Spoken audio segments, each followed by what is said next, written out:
With the 75th pick in the 2012 NFL Draft, the Seattle Seahawks select Russell Wilson, quarterback, Wisconsin. We have negative draft profiles, Russell. I did not write these. I want him to know that to be sure. Okay. I want to see your draft profile. Russell Wilson. His height will be his biggest inhibitor at the next level.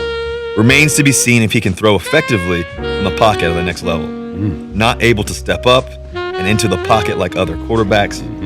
Make dubious late game decisions. Sometimes opts to scramble too quickly before making all of his progressions. Although he has a quality arm, although he has a quality arm, he'll never be a prototypical NFL quarterback. Could fit in as a part-time specialist coming off the bench. Russell Wilson for an entire decade was Seahawks football. He brought home Seattle's first Lombardi trophy and got invited to multiple Pro Bowls as the Seahawks quarterback. When you thought of Seahawks football, his name was probably the first one you thought about. But that would all change on March 8th, 2022. Russell Wilson has been traded to the Denver Broncos. Tom Pelissero reports that there is a deal in principle to send 9-time Pro Bowl quarterback Russell Wilson to the Denver Broncos in exchange for a massive haul, multiple first-round draft picks, additional picks later, and players. Yeah, I think they'll go 5-12. So I'm giving the Seahawks a 3-14 record prediction. The Seahawks are going to go 0-17 next season.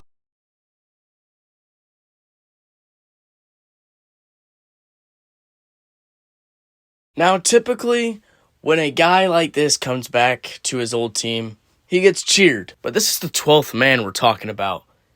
Their rules, if you're not suiting up for Seattle, fuck you.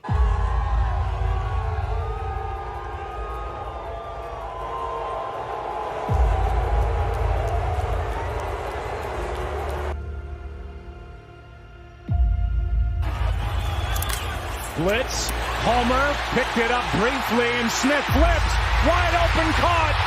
Disley, touchdown, what a start. Wilson floats it, there's Judy, pass caught. Judy still going, down inside the 20, and touchdown Denver Broncos. Smith, Parkinson, touchdown, Seattle. Gordon. The ball is out. They get it away. They hand to Williams. Ball comes out. Recovered by Seattle. From 64. McManus. Missed it.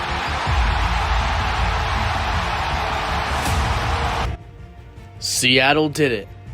They beat their former franchise QB in Russell Wilson, which was supposed to be the game that Russell Wilson returned to Seattle and returned to beat him. But it actually ended up being the return of, wait, is that fucking Geno Smith? The folks you said had written you off maybe? What do you say to them? Yeah, they wrote me off. I ain't right back though. That's the problem. I ain't right back. Let's go.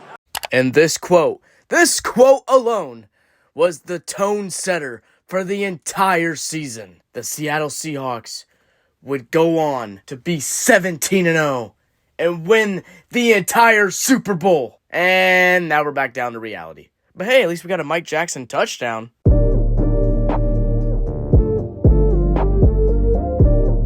Yeah, Seattle lost 27-7 to the Niners, but the Niners are a playoff contending team. The Seahawks have the Falcons next. They can totally beat the, I guess they're gonna lose to Marcus Mariota and the Falcons. But they bounce back and beat the Lions, and then they lose to the Saints. Look at the bright side. They are 2-3. That is a good season for the 2022 Seahawks standards at this point. Yeah, if you're the Chiefs or if you're the Niners, 2-3 is disappointing. But for the 22 Seahawks, this is a win. But with Seattle's starting running back Rashad Penny going down, it looks like it's going to be a struggle for them the rest of the way. Because now they're going to have to rely on a 21-year-old rookie to carry the battle. Oh my god, he's good as fuck. This is a segment I like to call K9 is good at football.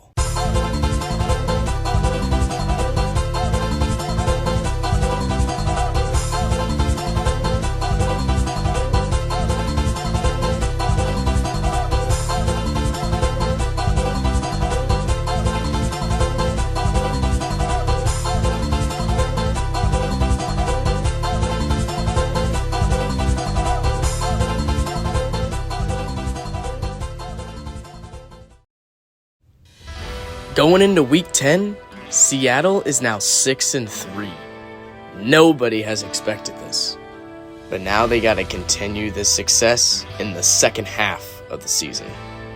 The final snap of the first game ever in Germany in the regular season.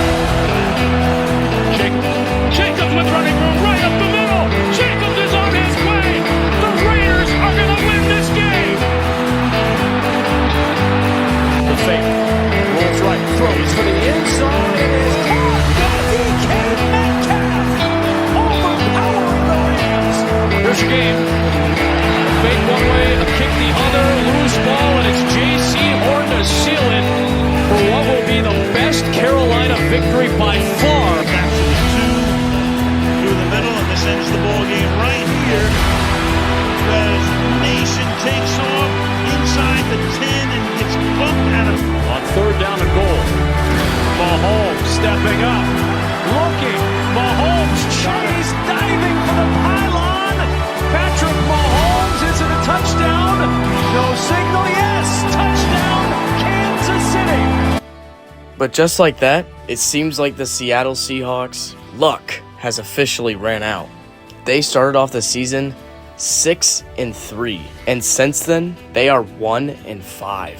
But they are still in the position to make the playoffs. And luckily for them, they would defeat the Jets in Week 17, which would set up Week 18. If the Seahawks win and the Packers lose, the Seahawks are in the playoffs.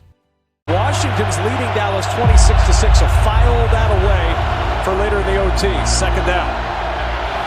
Mayfield. Oh, he's got Van Jefferson open, and it's intercepted.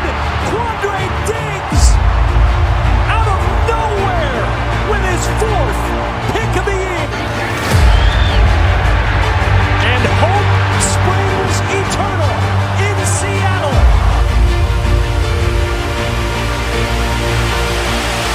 Here's the blitz. Can Rodgers beat it? Big ball downfield, and it is intercepted by Kirby Joseph. Joseph out of bounds around the 45. Spots here you'd expect him to run. They do against St. Brown, who pitches it back to Swift, who's on the run. Swift inside the 20 to the 17-yard line. Was snapped. And Goff is looking to throw, and he throws it. It's caught for the first down by DJ Chark. The Seahawks did it. They shocked the world. They made it to the playoffs. No one expected this, but despite having a lead at halftime, they would eventually lose to the 49ers in the wildcard round, 41-23. But that doesn't take away of what this team accomplished. This team wasn't even supposed to be here, let alone make the playoffs. They lost their franchise QB and still turned it around and made the playoffs. As for the Broncos, they would go 5-12, and Russell Wilson would have his worst season. Speaking of Russell Wilson, let's go back to that trade. When the Denver Broncos made this blockbuster trade, Seattle sent over Russell Wilson and a draft pick in return. But the Broncos would send over quarterback Drew Lock, who was a backup for most of his time in Seattle, but he will be a legend always for that one game against the Eagles on Monday Night Football.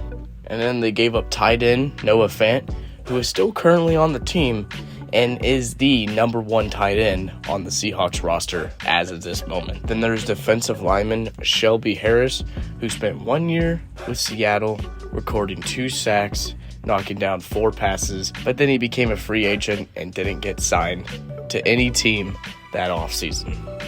Then there's the 2022 first-round pick who turned into offensive lineman Charles Cross, who is the cornerstone of this offensive line Seattle has been trying to rebuild for years upon years. That 2022 second-round pick turned into Boye Mafe.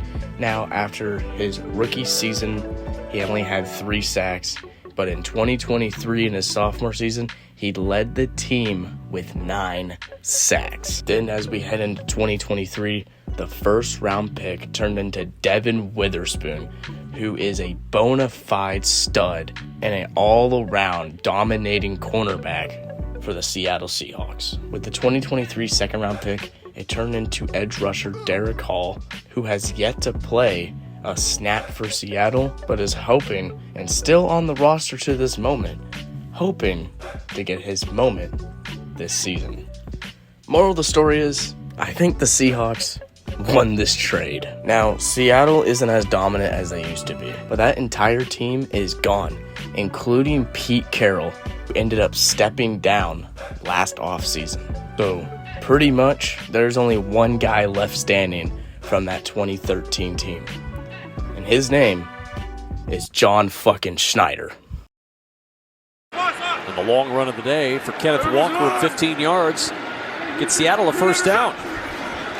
2 times in a row they've lined up with him offset. Smith looking for the end zone and lock it.